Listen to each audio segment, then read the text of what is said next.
نحمدہ و نصلی علی رسولہ الکریم۔ انسان کے وجود کے اندر جو روحانی لطائف ہوتے ہیں، ان روحانی لطائف کے اندر سب سے عظیم الشان، سب سے زیادہ معرفت والا، سب سے زیادہ نورانیت والا اور سب سے زیادہ انوارات والا جو لطیفہ ہے وہ لطیفہ اخفیٰ ہے۔ تو جیسا کہ حضرت امام ربانی مجدد الف ثانی رحمۃ اللہ علیہ نے اپنے مکتوبات میں یہ بات ارشاد فرمائی ہے کہ انسان کے جسم کے اندر جو لطائف ہوتے ہیں، قلب، روح، سر، خفی اور اخفیٰ، یہ اصل میں اللہ پاک کے عرش کے اوپر کی چیزیں ہیں۔ یعنی جہاں پر اللہ پاک کا عرش ہے تو اللہ پاک کے عرش کے اوپر لطیفہ قلب کی اصل ہے، پھر لطیفہ قلب کے اوپر لطیفہ روح کی اصل ہے، پھر اس کے اوپر لطیفہ سر کی اصل ہے، پھر اس کے اوپر لطیفہ خفی کی اصل ہے، پھر اس کے اوپر لطیفہ اخفیٰ کی اصل ہے۔ تو یعنی اب یہ لطائف کی جو ترتیب ہے وہ یہ بتا رہی ہے کہ سب سے ابتدائی جو انسان کا روحانی لطیفہ ہے کہ جس سے انسان کی روحانیت کی ابتدا ہوتی ہے وہ لطیفہ قلب ہے، اور وہ لطیفہ جو انسان کی روحانیت کی ایک اعتبار سے انتہا اور معراج ہے، اس لطیفے کا نام لطیفہ اخفیٰ ہے، جس کو امام ربانی مجدد الف ثانی رحمۃ اللہ علیہ نے انسان کے عالم امر کے لطائف میں اس کو 5واں لطیفہ قرار دیا ہے۔ تو اب اس کا ہمارے مشائخ نے یہ فرمایا ہے کہ اس لطیفے کو جب ہمارے صوفیاء نے، ہمارے مشائخ نے اپنے مشاہدات کے اندر، اپنے مکشوفات کے اندر جب اس لطیفہ اخفیٰ کا انہوں نے اللہ پاک کے فضل سے مشاہدہ کیا تو انہوں نے اس لطیفہ اخفیٰ کے نور کو انہوں نے سیاہ رنگ کا دیکھا کہ اس لطیفے کا جو نور ہے وہ سیاہ رنگ کا ہے۔ تو خیر اس لطیفے کے سیاہ رنگ کے نور کا نظر آنا مرید کے لیے، سالک کے لیے یہ کوئی ضروری نہیں ہوتا۔ بعض کو اللہ پاک اس کا مشاہدہ فرما دیتے ہیں اور بعض کو اللہ تعالیٰ اس کا مشاہدہ نہیں فرماتے۔ تو اس کے نور کا نظر آنا، اس کے نور کا مشاہدہ ہونا، اس کا انسان کی روحانی ترقی میں کوئی عمل دخل نہیں ہے۔ ہاں اگر انسان کی روحانی ترقی میں کوئی عمل دخل ہے لطیفہ اخفیٰ کے اعتبار سے، تو وہ عمل دخل یہ ہے کہ اللہ پاک اپنے کسی بندے کو اپنے محض فضل و کرم سے، اپنی رحمت سے اس لطیفہ اخفیٰ کے علوم، معارف اور اس کی برکات کو اللہ تعالیٰ انسان کے مرید کے لطیفہ اخفیٰ پر القاء فرما دیں، یہ روحانی ترقی ہے۔ تو یہ بہت ہی عظیم الشان لطیفہ ہے، بہت ہی اعلیٰ درجے کا لطیفہ ہے۔ تو جیسے ہمارے مشائخ یہ فرماتے ہیں کہ انسان کے جسم میں جو 10 لطائف ہیں، یعنی قلب، روح، سر، خفی، اخفیٰ، پھر انسان جو ہے وہ آگے عالم خلق کے اندر لطیفہ نفس کا بھی حصہ ہے، پھر اس کے اندر آگ، پانی، ہوا، مٹی بھی موجود ہیں۔ تو امام ربانی مجدد الف ثانی رحمۃ اللہ علیہ کی تحقیق کے مطابق انسان 10 لطائف کا مجموعہ ہے جن کا ابھی اس عاجز نے نام لیا۔ تو اب ان سارے لطائف کے اندر ہمارے مشائخ یہ فرماتے ہیں روحانیت کے اعتبار سے، نورانیت کے اعتبار سے، طاقت اور قوت کے اعتبار سے سب سے جو کمزور لطیفہ ہے وہ لطیفہ نفس ہوتا ہے۔ لیکن اگر انسان اللہ پاک کے فضل و کرم سے اپنے شیخ کامل کی صحبت اور تربیت میں رہ کر ان کی دعاؤں، توجہات کی برکت سے اگر اپنے لطیفہ نفس کو مصفہ اور مزکہ کر لیتا ہے، اس کو اللہ کے ذکر سے جاری کر لیتا ہے، اپنے نفس کا تزکیہ کر لیتا ہے، تو ہمارے مشائخ یہ فرماتے ہیں کہ اس ایک لطیفہ نفس کے اندر اللہ پاک نے اتنی اسپرچول پاور رکھی ہوئی ہے کہ ساری دنیا کے بھی اگر جنات اگر انسان کا مقابلہ کرنے کے لیے اکٹھے ہو جائیں،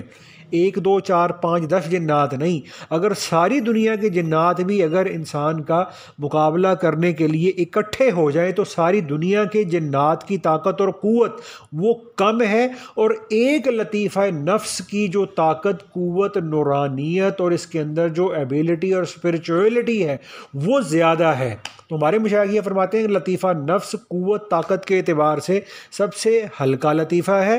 جبکہ انسان کے روحانی لطائف کے اندر لطیفہ اخفا، یہ روحانیت، طاقت، برکات، انوارات، تجلیات کے اعتبار سے یہ سب سے زیادہ روشن، منور اور طاقتور اور اللہ پاک کا قریب ترین تعلق رکھنے والا یہ لطیفہ ہے۔ تو اس میں تھوڑی سی تفصیل یہ بھی عرض کر دیں کہ جو اولو العزم انبیاء کرام علیہم السلام ہے، یعنی جیسے حضرت آدم علیہ السلام، حضرت نوح علیہ السلام، حضرت ابراہیم علیہ السلام، حضرت موسیٰ علیہ السلام، حضرت عیسیٰ علیہ السلام اور ہمارے نبی حضرت محمد صلی اللہ علیہ وآلہ وسلم، تو ہمارے مجدد الفسانی رحمۃ اللہ علیہ نے اپنے مکتوبات کے اندر ان چیزوں کو اتنی ڈیٹیل سے کھولا ہے کہ انسان پڑھ کے حیران رہ جاتا ہے۔ تو ہمارے امام ربانی مجدد الفسانی رحمۃ اللہ علیہ یہ لکھتے ہیں، یہ فرماتے ہیں کہ یہ جو اولو العزم انبیاء کرام ہیں، ان میں سے ہر اولو العزم نبی کا ایک لطیفہ ایسا ہوتا ہے کہ اس ایک لطیفے کے توسط اور ذریعے سے ان نبی علیہ السلام کو اللہ پاک کی طرف سے خصوصی قسم کا تعلق اور اللہ پاک کی خصوصی معرفت اور اللہ پاک کے خصوصی انوارات اور تجلیات نصیب ہوتے ہیں۔ تو اب اس کی تفصیل انشاءاللہ پھر کبھی کریں گے۔ تو اس میں ہمارے امام ربانی مجدد الفسانی رحمۃ اللہ علیہ نے یہ تحقیق فرمائی ہے کہ اللہ کے نبی حضرت محمد صلی اللہ علیہ وآلہ وسلم کو اللہ پاک کی ذات سے جو خاص قسم کے انوارات اور جو خاص قسم کے فیوزات اور جو تجلیات اور اللہ پاک کی معرفت کا جو سب سے بلند ترین جو درجات ملے ہیں، وہ اللہ کے نبی صلی اللہ علیہ وآلہ وسلم کو اللہ پاک کی ذات عالی سے یہ سارے انوارات، یہ ساری صفات، یہ ساری نورانیت اور ساری تجلیات اللہ پاک نے اپنے نبی صلی اللہ علیہ وآلہ وسلم کو اللہ کے نبی صلی اللہ علیہ وآلہ وسلم کے لطیفہ اخفا کے ذریعے عطا فرمائی ہے۔ تو یہ اتنا عظیم الشان لطیفہ ہے۔ تو اور اس میں آتا ہے کہ اللہ کے نبی صلی اللہ علیہ وآلہ وسلم کے بارے میں اللہ پاک نے جب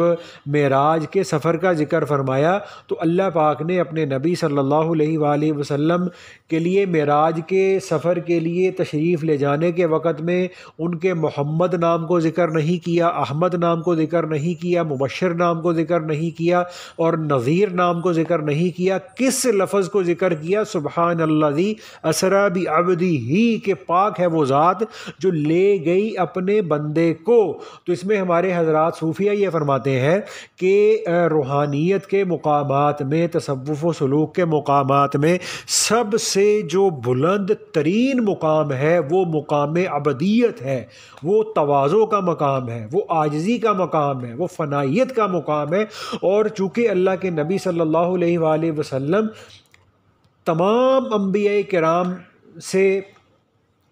صفات کے اندر، کمالات کے اندر، روحانیت کے اندر سب سے بڑھ کر تھے، تو اس لیے اللہ کے نبی صلی اللہ علیہ وآلہ وسلم کو بھی جو اللہ پاک کا قرب جو ہے وہ حاصل ہوا، وہ اس قرب کے حاصل ہونے کی جو بنیاد ہے وہ اللہ کے نبی صلی اللہ علیہ وآلہ وسلم کی صفت عبدیت ہے کہ اللہ نے اپنے نبی صلی اللہ علیہ وآلہ وسلم کو اپنی اس صفت عبدیت میں کمال درجے پر پہنچ جانے کی برکت سے اللہ پاک نے معراج کا وہ سفر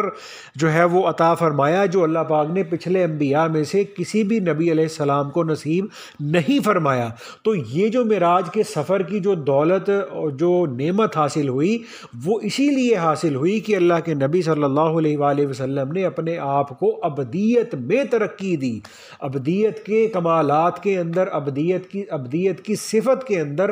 آپ صلی اللہ علیہ وآلہ وسلم باقی تمام انبیاء کرام سے بڑھ کر تھے۔ تو اسی لیے ہمارے جو صوفیہ ہیں وہ ہمارے مجدد الفسانی رحمۃ اللہ علیہ ہیں، وہ یہ فرماتے ہیں کہ جب سالک یا مرید اپنے شیخ کی صحبت میں رہ کر، شیخ کے ساتھ سلسلے میں داخل ہو کر ان کی دعاؤں توجہات کی برکت سے جب وہ لطیفہ اخفا پر اسم ذات کا ذکر یا مراقبہ کرتا ہے، تو اسم ذات کا ذکر یا مراقبہ لطیفہ اخفا پر کرنے کی برکت سے انسان کے اندر جو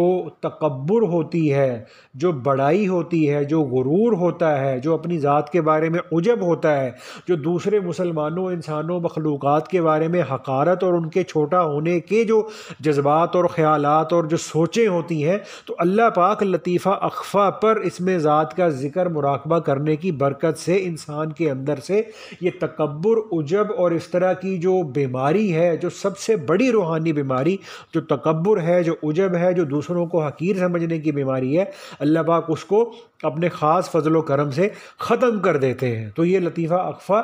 ایسا لطیفہ ہے، تو اس لیے ہمارے مشائخ یہ فرماتے ہیں کہ ہم خوشخبری دیتے ہیں اس آدمی کو جس کو اللہ پاک لطیفہ اخفیٰ کا مقام نصیب کر دے، اور جس کو اللہ پاک لطیفہ اخفیٰ کی صفات، کمالات، برکات اور تجلیات اللہ پاک نصیب کر دے۔ اور پھر اس میں ہمارے مجدد الفیض ثانی رحمۃ اللہ علیہ یہ بھی فرماتے ہیں کہ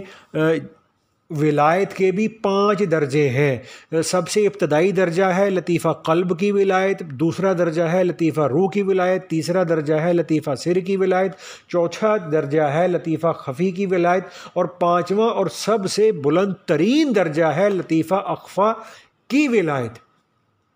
تو یہ اتنا عظیم الشان لطیفہ ہے۔ تو اس لیے جب انسان اپنے شیخ کے زیر سایہ ان کی صحبت تربیت میں رہ کر اللہ کے فضل سے اس سبق کو کرتا ہے، لطیفہ اخفیٰ پر اس میں ذات کا ذکر مراقبہ کرتا ہے، تو اللہ پاک اس لطیفے کے خصوصی انوارات اور تجلیات انسان کو اللہ پاک نصیب فرماتے ہیں۔ تو اس لیے اس کو جو کرنے کا جو طریقہ ہوتا ہے وہ اس لیے نہیں بتایا جا رہا کہ اس کو کرنا، اس لطیفے پر ذکر مراقبے کا کرنا یہ شیخ کی تربیت اور تلقین اور صحبت سے تعلق رکھتا ہے، کہ جب ہم اپنے شیخ کے پاس جاتے ہیں تو ہمارے شیخ ہمارے لطیفہ اخفیٰ پر انگلی رکھ کر ہمارے لطیفہ اخفیٰ کے اندر خصوصی تجلیات اور انوارات اور سلسلے کے فیوضات کو